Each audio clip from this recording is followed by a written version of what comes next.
Okay.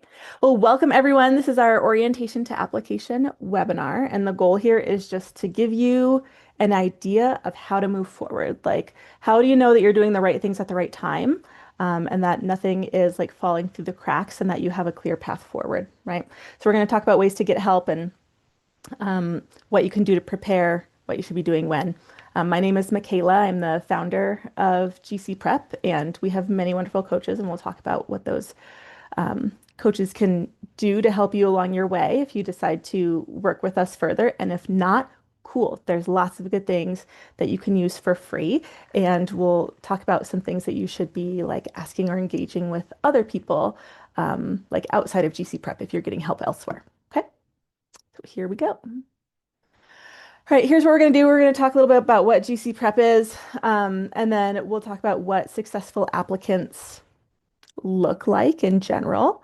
We'll talk about what the match stats were for last year, a timeline of what you should be doing when, and some pitfalls, some support recommendations, and then we'll talk about ways that GC Prep can help you if you decide to go with us, and if not, again, other people, other genetic counselors can help you with the same type of thing. Okay. Okay. So I appreciate full transparency. So full transparency, GC Prep is a for-profit organization.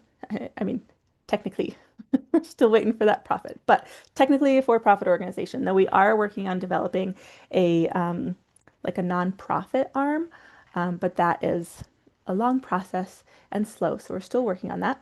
Um, our goals are to help people who want to become genetic counselors become really excellent genetic counselors. And I know that seems very simple, but there are a lot of people who would make really fantastic genetic counselors. But if you don't do applications the right way, then they might not see that potential, right? And it can be hard to know what skills to highlight, what to bring out in your paper and in your interviews that are of value to a genetic counseling program, because this application process is not the same as applying for a job or job interviews. Those are very different things, very different ways of answering questions.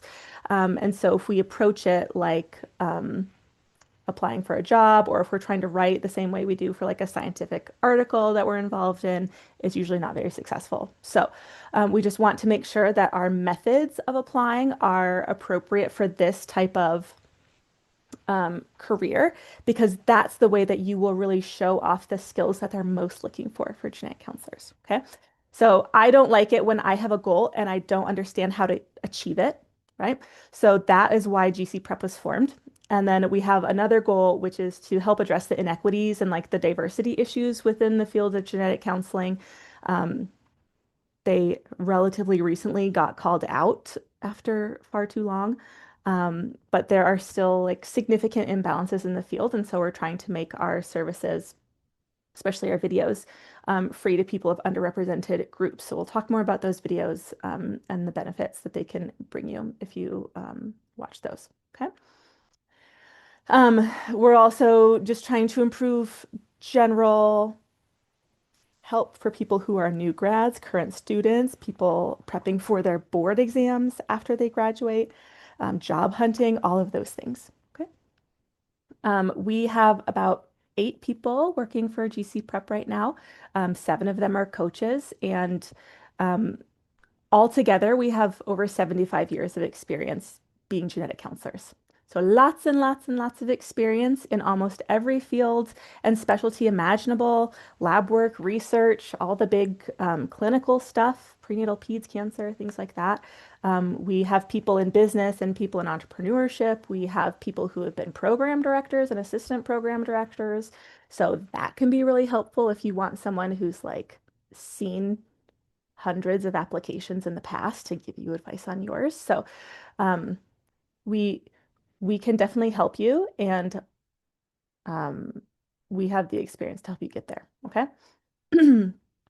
So what does a successful applicant look like? Ideally, they're a fairly balanced blend of passion and emotional intelligence and academic achievement. Hooray, right? However, most people are not that perfect blend, right? And if you are not that perfect blend, that is okay. This is also fine. Okay.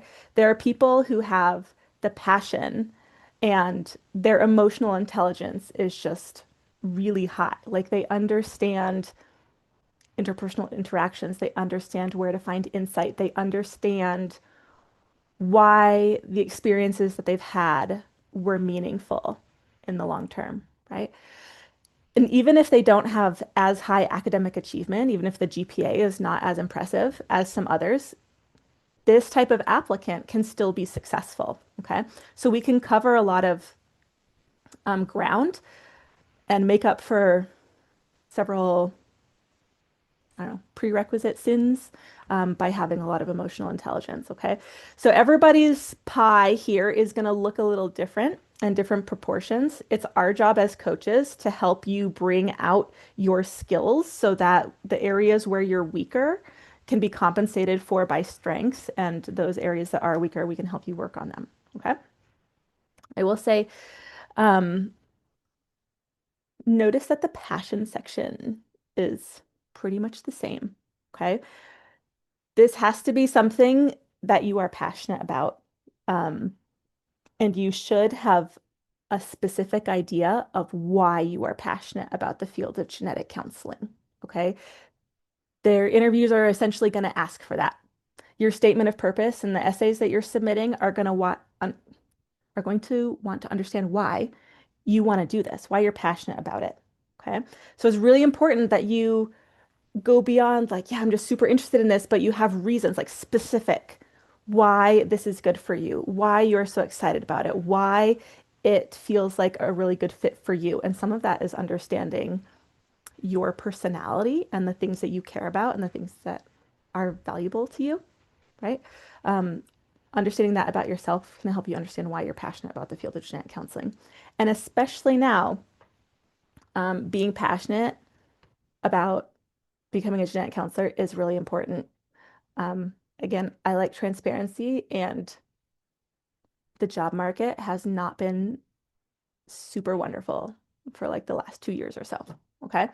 Um, we're not 100% sure why as a field. It could be like post-pandemic. There were a couple of really large labs that had a ton of genetic counselors that laid off all their genetic counselors, so that could have something to do with it.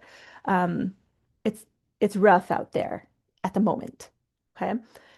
So how will it look in like 3 years when you guys are graduating?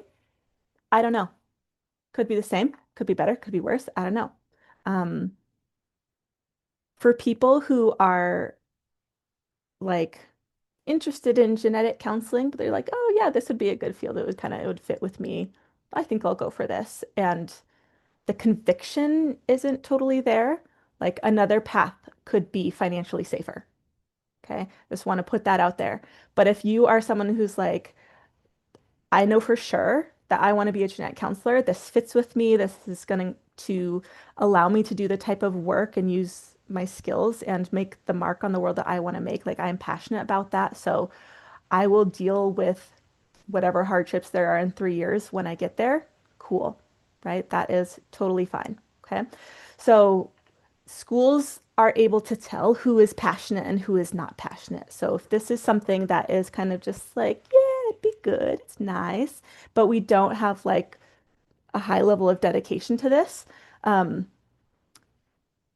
just think about it a lot before you apply, right? Or before you submit at least a rank order list. Like you could go through the whole application process, but before you actually submit your rankings of what school you want to go to, you need to be sure that this is something that you for sure want to do and dedicate your time and lots of money on tuition too. Okay. Um, if people have more questions on like the job stuff or other things, I'm happy to take those at the end. Okay. All right. So let's talk about match statistics for last year, and what your goals should be. So right now, your goals are confidence at application, confidence at interview time, and confidence while you're waiting, right? That's my goal for you. Doesn't mean there's going to be an absence of nerves. That is impossible. Nerves just mean you care about the thing you're doing, and I hope everybody does care. So that also means everybody's probably going to have some degree of nerves. Okay. But we want to make sure that you have a source of confidence that is reliable. Okay. So confidence is not the same thing as arrogance. It's not believing without any doubt that you will match because we don't know what's going to happen. But having that preparation in time, having guidance, having someone there assist you can really help build up your confidence when you're at low points. It can help you move through the moments when the nerves seem overwhelming because those moments happen to everyone. So expect that.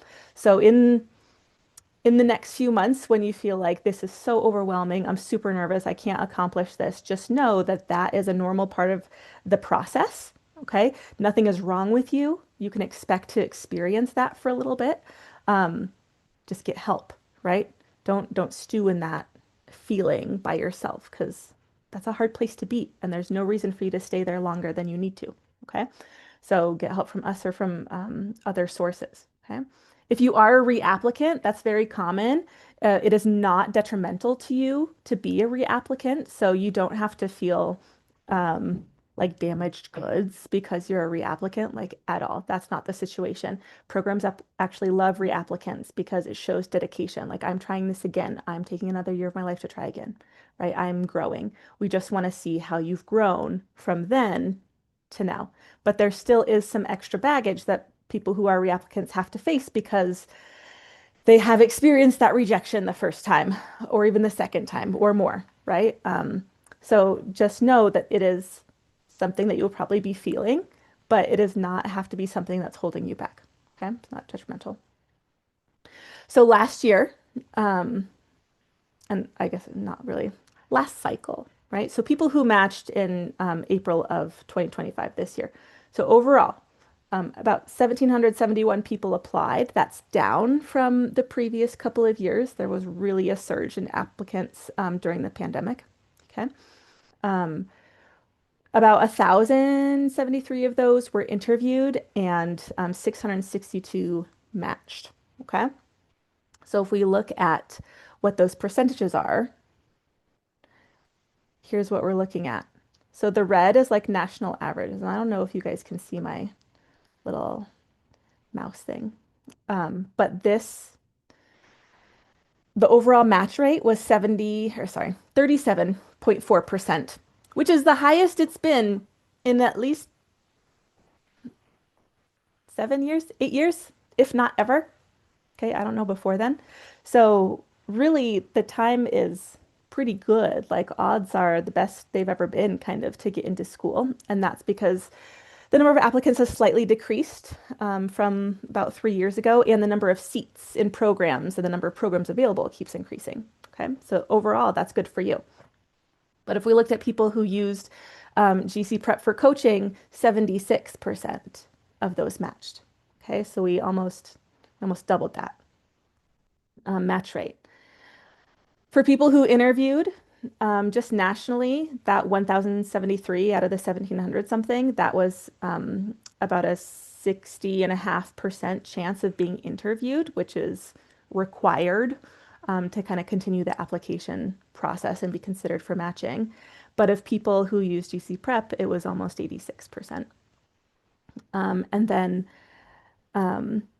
if someone had interviews, then about 61, almost 62% of those people matched nationally, um, with about 86% of them who had coaching with interviews at GC Prep matched. Okay. So this works. The process works. Okay. This data looks very similar to the previous cycles as well. This last one in April was our fourth match cycle. All the other cycles look very similar percentage-wise, except that the national averages were lower. Okay. So this process functions. We can definitely help you at very least improve your chances, if not matching, and certainly help with the emotional moving through this whole journey. Okay.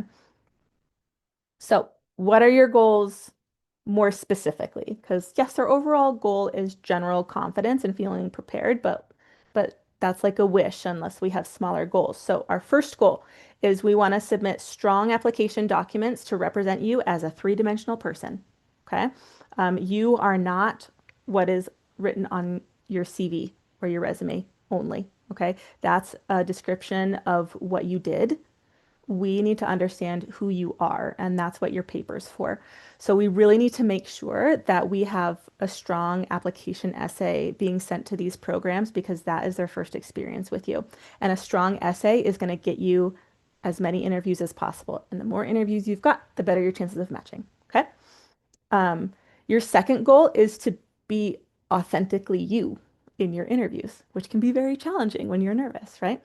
So some of that preparation just comes with practice. Um, some of it is understanding what they're looking for, and a lot of it is understanding how to think like a genetic counselor.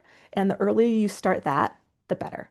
Okay. So whether or not that's with GC Prep or not, if you have a different genetic counselor in your life, maybe that you've shadowed or someone that you work with, something like that, understanding how they think and what they're looking for is super critical. And the sooner you start practicing that, the better match day has gone for those cohorts. That's the trend that we have noticed over the last 4 cycles. Okay. Okay. So let's talk about timeline. What should you be doing now and next month and on until match day? So right now, it's good to make yourself a timeline. We want to set some goals. Okay, so this includes dates for having a draft of your essays.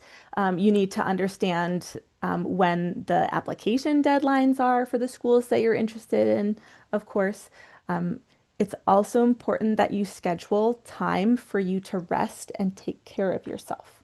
Okay, this is a marathon.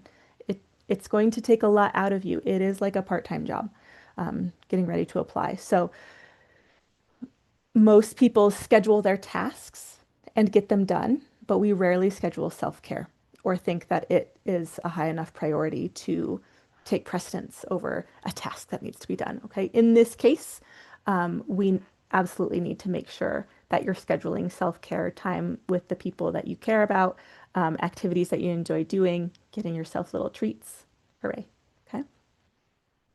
Um, if you have not already, please register for the match. Okay, it opened at the beginning of September.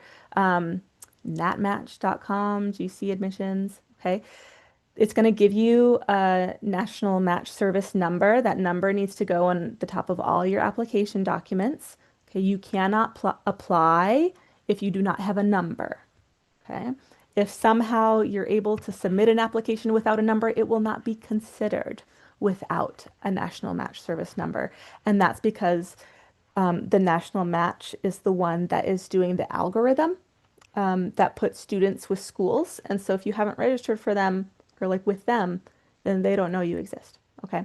Programs can't say they want you without that match number. So go ahead and do that. It does, I think it costs like $50 or so. Um, if you have a financial hardship, then there are a variety of scholarships. There are a number of scholarships that they give to waive that fee. So they describe that more on the National Match Service website. Okay.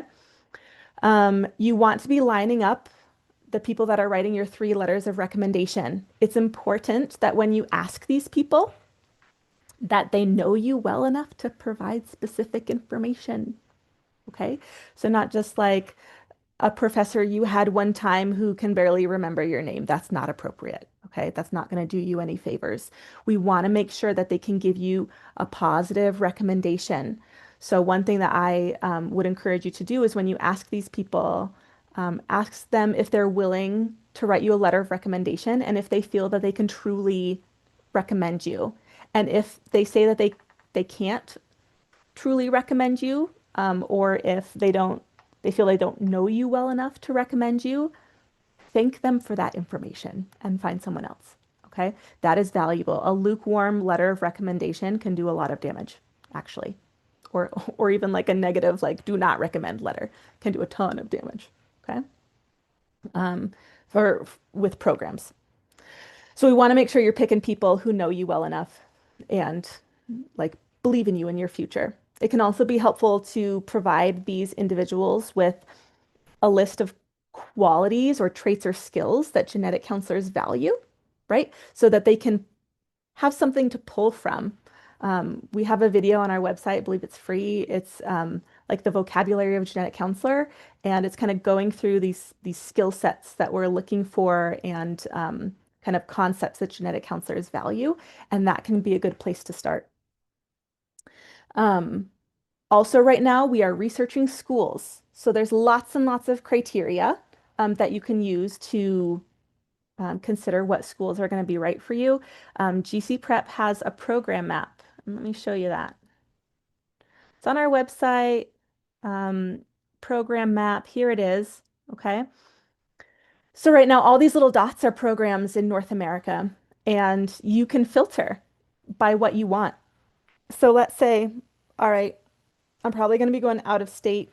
So let's say my budget is up to $70,000 for a program. I'm going to set all of these. Boom. Now you have programs that will cost you less than $70,000. Okay. And let's say you want a program that is established, meaning it's been running for more than 4 years. Okay. It's fully accredited. You could say, I want an established program. Okay. Versus a new program. You also might want to only be on the East Coast, right? So you can say, okay, I want to be in the Northeast and I want to be maybe in the Southeast, anywhere on the East Coast. And here we have a variety of schools that meet your pricing criteria and your geographical criteria. Oh, I would not call this. See, I'm going to change that. I would not call Arkansas. Well, maybe the Southeast. We'll see. Certainly not a coast. So you can kind of see what like criteria you're looking for. Maybe your GPA is not super awesome, right? So you're looking for a school that has a flexible GPA option, right? Some schools have a very inflexible GPA. You have to have a 3.4 or higher, right? They will not consider below that. Other schools will consider below that if the rest of the application is great, right? So you can set that filter. So there's lots of things that you can do here. And when you've kind of set your filters, you can click on a school and it's going to tell you, here's how long the program is, their class size, application deadlines, and fees. Look, this is a new program, the Southern California University of Health Sciences. It's fully remote and they have no application fee. Oh, super cool. This is a great program. They're very interested in like integrating like the allied health professions with genetic counseling. The program director is like super outside the box thinker. Really enjoy that. Okay. But you can see what their items are, what the information is. Okay. So that is a great resource. I highly recommend it because the list that you'll find on the um, like American Board of Genetic Counseling page or like the page um, of like the programs and stuff is really just organized. They have a map, but it's just demographics. So if you want to pick a school based on things that are good for you rather than just location, I highly recommend the program map. And we also have a video called How to Select Schools, and it walks you through a bunch of those criteria and how to decide what is best for you. Like, is a larger class size better or smaller? Like, it helps you think about those criteria so that you know what to pick. Okay.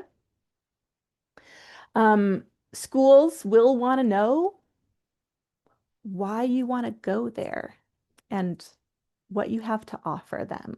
Okay. So typically the last paragraph in any of your application essays are going to be like why you and the school are a good fit. And because it's in a cool city or it doesn't cost too much, right, are not good reasons to put in your papers. Okay.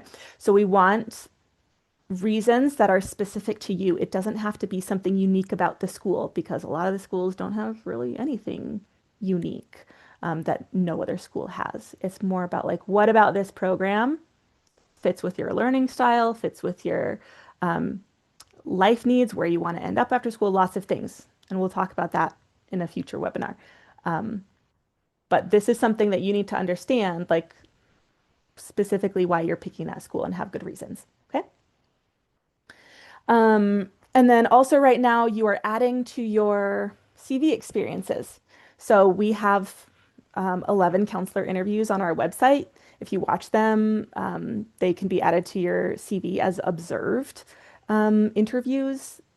You're doing your shadowing work, you're doing crisis work, you're doing volunteering.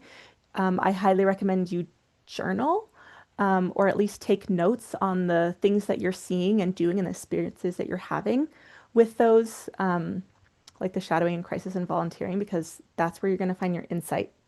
So the fact that you did them is not enough. You need to have gotten something from them and be able to articulate that. Okay. So if you take notes on what was meaningful about that, then that will help you when it comes time to write your paper. Okay.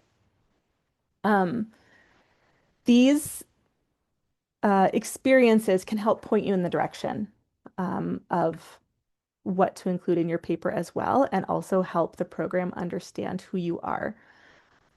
It's not uncommon to be asked a question like, why do you want to be a genetic counselor? And usually that is an underlying theme that they are looking for in your papers.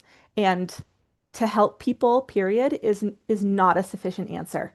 Okay. We need more than that. You could want to help, and that's fine, but like doing what? Why do you want to help? Right? Like, what is the importance of that there? So it's really understand that you have a robust answer to like why you want to be a genetic counselor. Okay. Something more detailed. Okay. So that was now. Next month and in November, we have a couple things going on. So if a school has open houses or pre-recorded like information sessions, then watch those. If they are live, attend if you can. The more exposure they have to your name or your face, the better, because humans like familiar things. So the more familiar your face or your name or whatever can become to a program, the better the opinion they will have. Okay. Um, it's also time to like draft out your statement of purpose or your responses to the writing prompts. A lot of schools have supplemental essays, right? So we want to consider like, again, what about this school fits your needs and your goals? Okay. What makes it a good match? And I do strongly recommend having document reviews. And that's a service that we provide, but the same thing can be done if you have a genetic counselor in your life. They can go over your paper with you and give you some guidance. Okay. We want to make sure that you're presenting a coherent narrative throughout your paper. We do not want to just regurgitate your CV or resume in prose. Like that's not what your paper is for. Okay. And that's the biggest mistake that we see with new applicants coming to get help with GC prep is it's not uncommon for the draft of the paper that we see first to be just kind of vague, right? We usually get to the end of the paper and realize, yeah, they met the prompt, but I don't know anything about them. Um, and it really just was telling me what they did rather than why they did it or what they got from it, or how they made decisions, things like that. Okay. So regardless of where you get help with your documents because that's like your next biggest hurdle because a strong document is going to get you interviews. Okay. Um, Ideally, repeated sessions with whoever you get to help you can be helpful so that you get feedback and then more feedback. And it's like a loop, like a feedback loop, right? That's helpful. Okay. Um, there are lots of other things to do to get support, like GC Prep has workshops and more webinars and document reviews and longer term mentorship. And there is the DNA Today podcast and watching DNA's TikTok videos and reading books written by patients or the mothers of patients or attending talks, like whatever. There's a ton of things. Everything that you do that's related to your interest in genetic counseling, it can go on your CV. Okay. You want to put all of that on there. Sometimes people think like, well, I read a book, but it doesn't like, I don't know if I put that on my CV. Yes, you do. Okay. You listen to a podcast, cool, put it on your CV. Everything that you're doing. And that is because you want to show that your interest in this didn't just like happen one day, right? That you've been pursuing this interest in genetics and healthcare and things like that for a while and trying to understand what's going on here and broaden your perspective of what the field really entails. Okay. So put all of that on your CV. In December, we are going to check in with our writers of the letters of recommendations. Did they remember to do it? Okay. Do they have everything they need? You really want to make sure that each one of those people gets a clear deadline, right? It needs to be in by this date, and you want to check in like a couple weeks before that date. Okay, so that is an item, that check-in is an item that's going to go on your timeline to make sure that you are keeping all your ducks in a row. Okay. Um, December, you're still going to be adding to experiences, book clubs, webinars, meetings, keep going even after you submit your applications. Okay. And then you're going to actually apply. Okay. Most schools, I think the earliest deadline is like December 1st. So be on the lookout for that. Okay. Make sure you have clear deadlines on your timeline of when these schools are.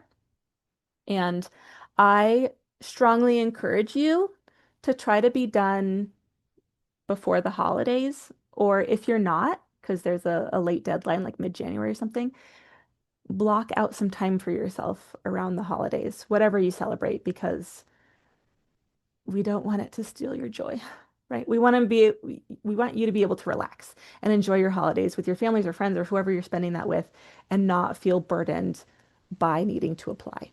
Okay. Um, for people who like usually mid-October is when things really start getting busy for GC prep. And we typically try to get our people um, like ready to apply, if not applied before Thanksgiving, because then they're done and they can enjoy, right? So we want to make sure that you guys can still have a life. Okay. January. This is when the interview invitations are going to start rolling in. This is staggered. So some schools will be sending out invites while other schools still have their applications open. Okay.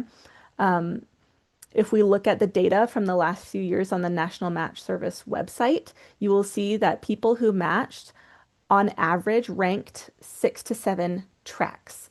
That's not necessarily 6 to 7 programs, because some programs have like multiple tracks you could choose. Like they have a couple different locations you could do, for example, or like scholarship tracks. So it's somewhere between 4 to 7 interviews.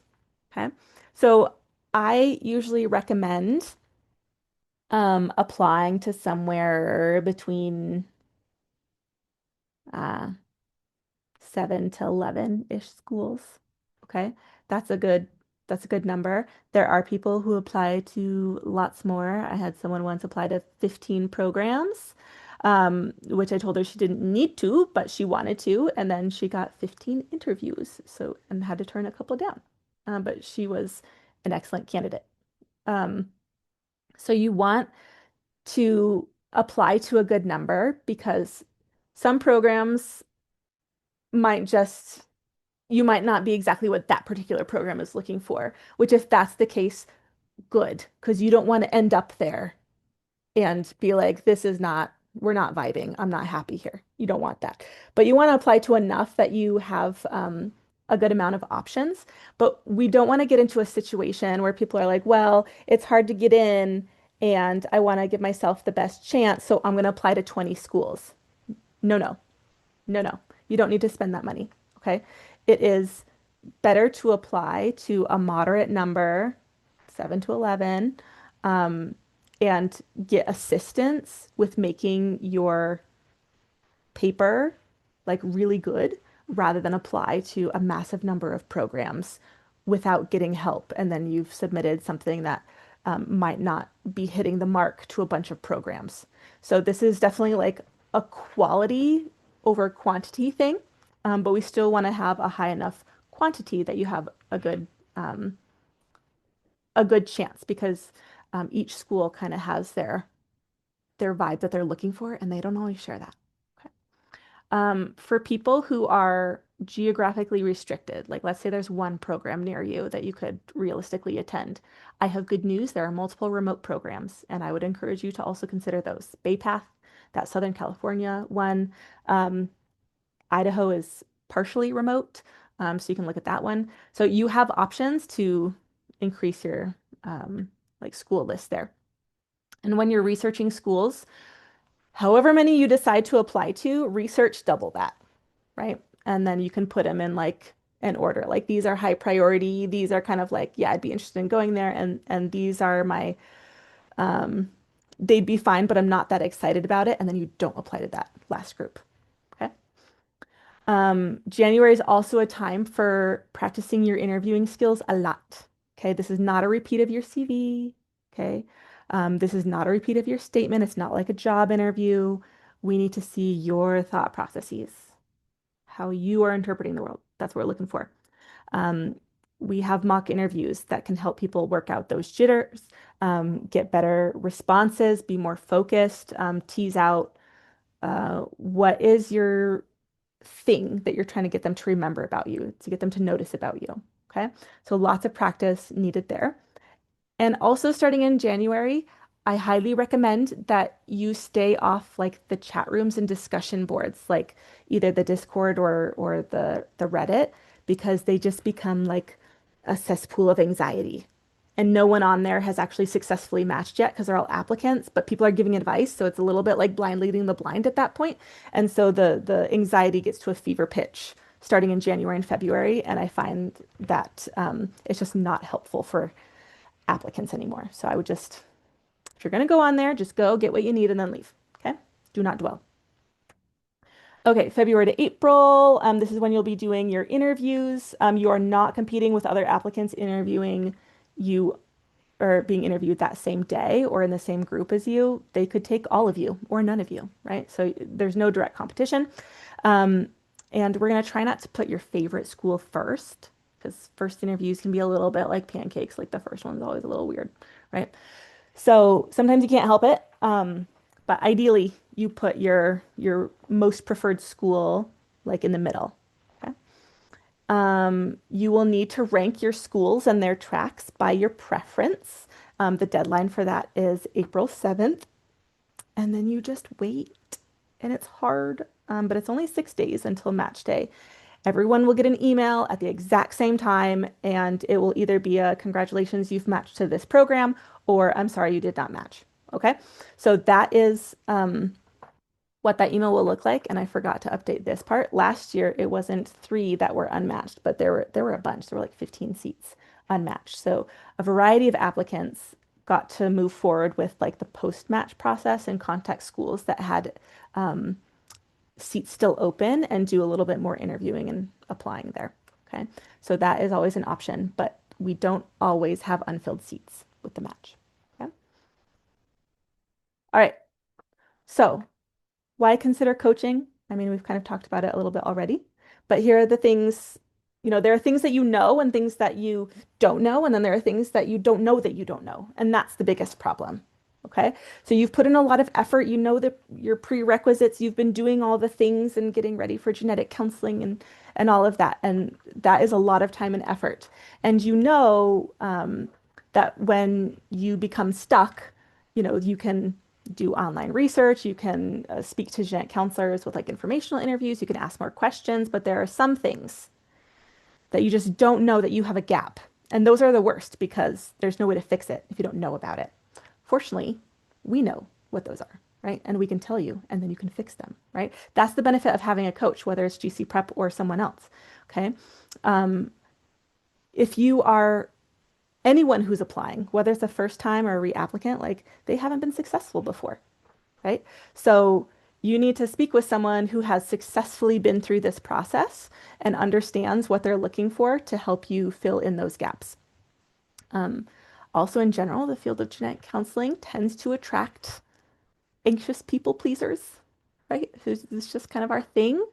Um, Anxiety is not bad, inherently bad, but it can super derail someone if it's unchecked. Okay.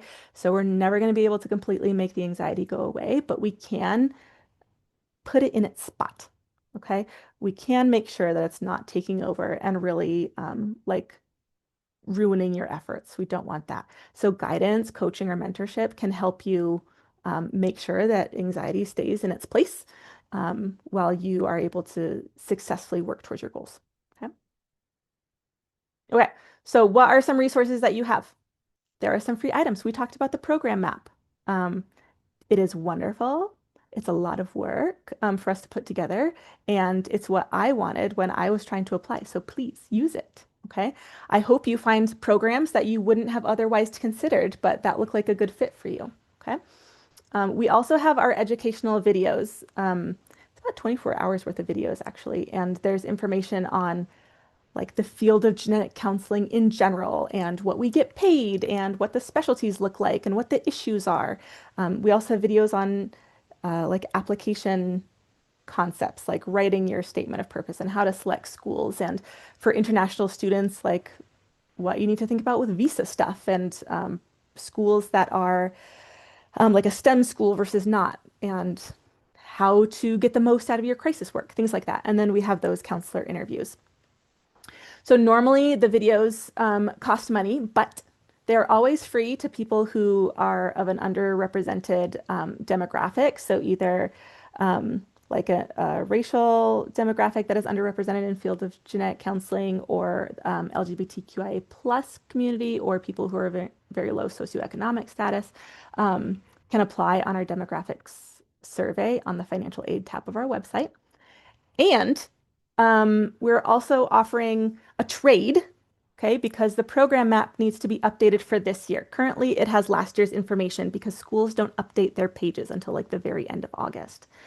So we can't do that work to update it until all the schools have gotten on board. So if you are willing to help us update that information, then we will give you free video access. Okay.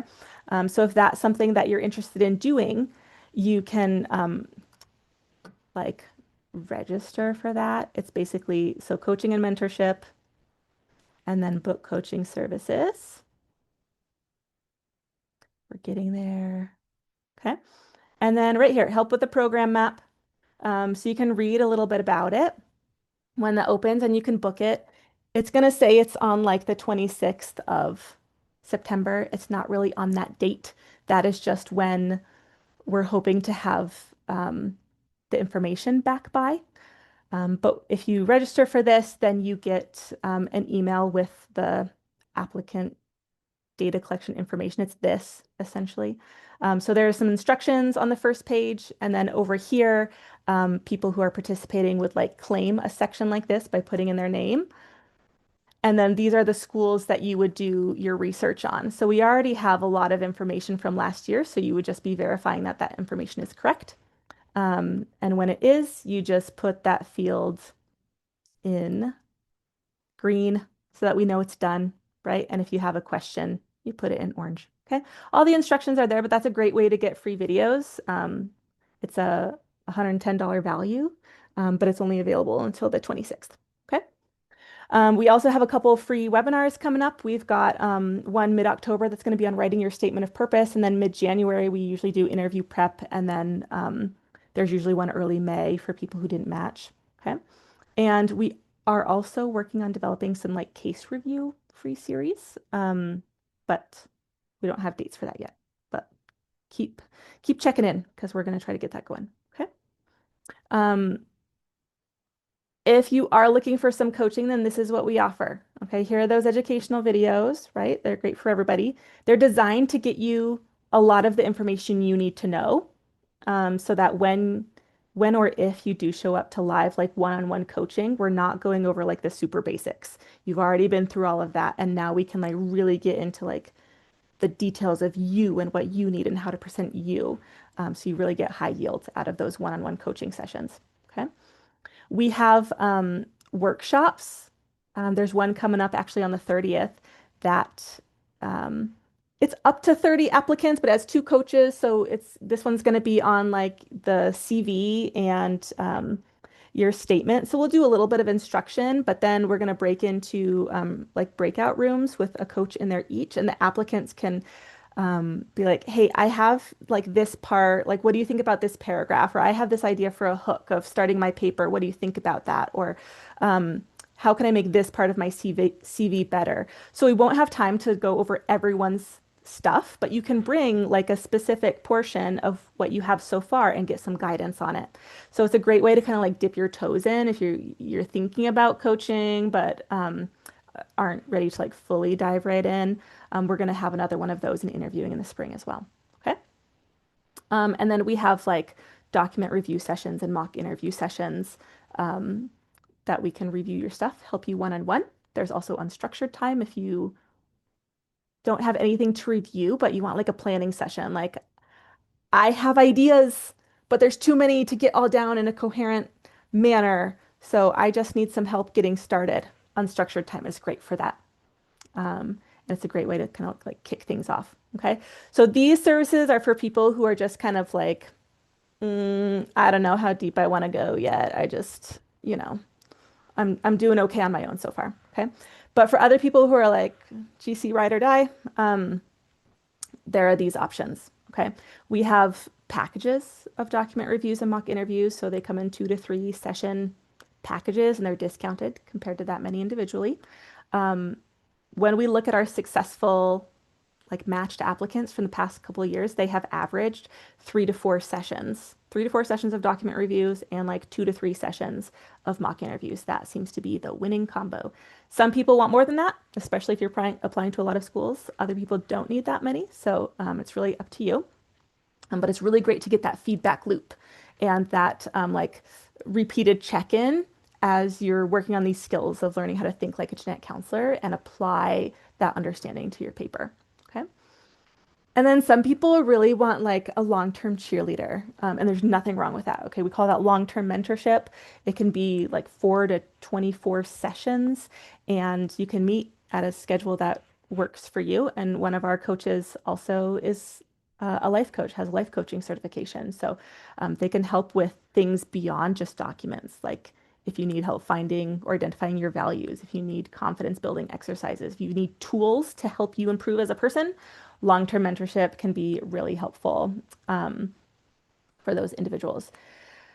So that's kind of like the flyby of our services. But again, if you have a genetic counselor in your life who is willing to help you with applications, then just get help somewhere, even if it's not with us. Okay. If this is something that you want to start on and start getting the help, then again, just go to this booking uh, like right here, book coaching services. And if you're not sure what you want, we have something called an orientation, coaching orientation or a long-term mentorship orientation. They're free. Okay. You and I meet together. We talk about what you're worried about, what you think you need, and we talk about your options. And there's no obligation, but it can be a good way to understand what you might be interested in, what you might need. So that is a great thing that you can do to see how you want to launch going forward. Okay. And then just as upcoming events, the deadline to help with the program map is the 26th. September 30th, ooh, there's a typo, is our statement of purpose and CV workshop, that interactive one.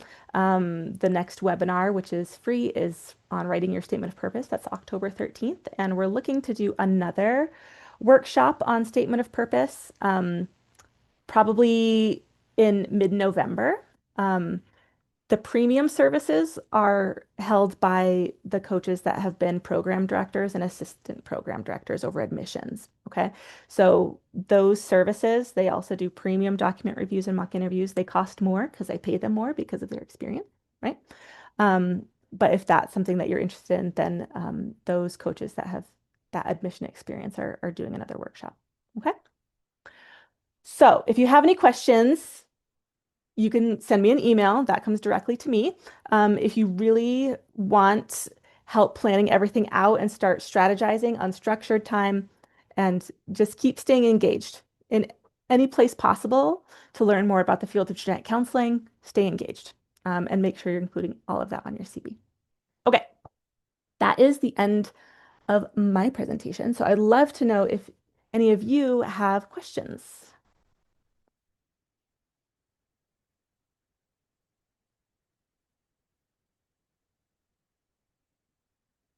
And if not, totally fine. I have a question about letter of recommendations, and I guess this Yes. is something I can kind of look into specific with each school. But I know, especially I go to a bigger, larger university, so it's a bit more difficult to connect with your professors. So is it always necessary to have a teacher or professor letter of recommendation, or is it still okay to usually have like three people who might know me better I've worked with or volunteered with or something like that? Yeah, some programs specifically require a letter from certain types of people. So some programs require at least one of your letters to be from a genetic counselor, which seems like a hard requirement. Other schools specifically require one from a teacher or professor, right? Or someone that knows you in an academic setting. Um, but most schools do not, and they just want three. So rather, if there's no such requirement for the schools you're applying to, then you absolutely want to prioritize people who know you best and are really excited about you and like want to see you succeed, right? And so if that is um, a boss at one of your jobs who can let us know that you had great leadership skills or attention to detail or you were really dedicated to doing the right thing, cool. Or if it's someone that you um, like your supervisor at volunteering or something like that, that saw your growth and how you tackled hard situations, right? You really want people that can speak to your skills. Right. Thank you very much. Mhm. Other questions? I had a question that I know a lot of schools, I mean, as of now, I'm looking at they don't have an informational session, Yeah. but so like I was wondering, I mean, I don't know if you have the answer, but like I was wondering if like what are some of the ways I can get more information about the program? Yeah. So the schools might still be scheduling those. That's why we can't like update the map sooner, right? Because, the programs are still kind of getting their ducks in the row there. Um, I would you have a couple of options. Keep checking in with those schools. They might have like an informational session posted, just like recording posted on their website. If they don't have an informational session coming up, um, that's live, then there's not much you can specifically do about that, but you want to make sure you're really reading the school's website carefully to get information about the program. And then some schools list their students. Um, and so if you can find those people on social media or if you can find them through NSGC or other ways, then you can ask those students. It's not uncommon for schools to host like a talk to the student night, which I highly recommend going to because you want to know if the students of that program like the program, right? Um, if you go and talk to students and are like, yeah, I mean, we're almost done, then that should be a big red flag to you, right? Or if they're talking about things that you do not care about as like a strength of the school, then maybe that school is not the best fit, right? So it's really a good idea to try to speak to the students when possible. And if you really have questions that are not answered by the website or you're not able to connect with any students, you can email the program director or whatever person there is over admissions. They have a contact person, right? So it could be sometimes it's an assistant program director over admissions, or sometimes it's like the the chair over admissions. That's who you want to email to ask your questions. Okay. Got it. Yeah. Thank you. Oh, and we have a question. How do you recommend preparing for the counseling side of the profession, especially if most of the background is science focused? Yes, excellent. Yeah, sorry. I typed it and then I'm like, oh, I'd just rather ask and just hear it. But yeah, like I said, I was pre-PA for a good amount of time. And then before that, it was like just pre-med. Mm, So a lot of it was just like, get research, get that experience. But I didn't really start focusing on the counseling one-on-one almost until just about a few months ago. yeah, So that's mainly where that kind of comes in. yeah. So the like crisis counseling experience, like that is a prerequisite because the schools want to know that you've tried it, right? And have started learning some of those skills. And they also want you to know that you found it to be meaningful, right? Um, because some people do their crisis or counseling work and they're like, I hate this. I do not like, right? And that's really valuable before you've spent $80,000 on a program finding out. Okay. Um, to, the skills that are most helpful in counseling people are listening and like really hearing what someone is saying, and listening for things that they're not saying, but are like implying. And if you don't understand why they're feeling that way, like learning how to ask appropriate questions to find out. Um, and a lot of that, like in more detail, is covered in the like getting the most out of your crisis and shadowing experience video. Like it's really going to walk you through all of those steps and how to understand it all. Um, but counseling is a lot just like having a conversation and trying to see the person for who they are. You're trying to understand how they're making decisions. You're trying to understand what their goals are. Okay. So that is going to involve like asking questions, understanding what's important to them, understand what their worst case scenario is, because the worst case scenario is going to be different for each patient, even if their genetic concern is the same, right? So it's a lot of just listening and practicing encouraging people to share because you're not going to judge them for it. Okay. So, coaching can really help. And thinking about your experiences that you've had in a way of like, all right, me, like let's say I was shadowing someone and there was a genetic counselor and the patient in this room, and I was just watching this session. It's good to think about things like what was the patient's attitude when they came in the room, right? Were they standoffish? Were they reserved? Were they closed off? Were they nervous? Like what was going on with their body language, with their face expressions, with their tone, with the questions that they were asking, and then how did the genetic counselor deal with that? Right? How did they resolve it? How did they address it? What was the patient's attitude like when they left?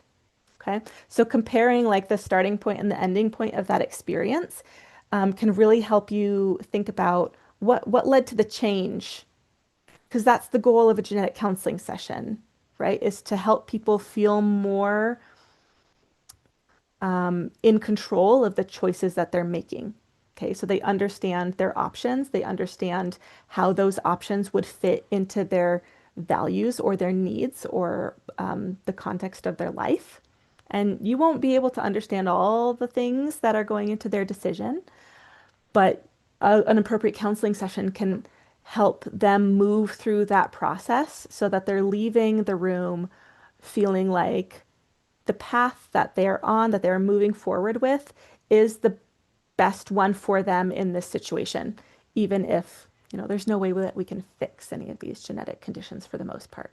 It's pretty rare to be able to make one go away. Um, so we really can't like fix it for people, but what we can do is try to give them back some autonomy and the feeling of control where possible in the whole experience. And so that transition from where they started and where they ended, that's a successful genetic counseling session. Okay. Um, Same thing with other conversations that you've had with friends, family, um, coworkers, bosses, right? If the way that that conversation or interaction started was different than how it ended, how did it get there? What went right? What went wrong? Why did it work or not?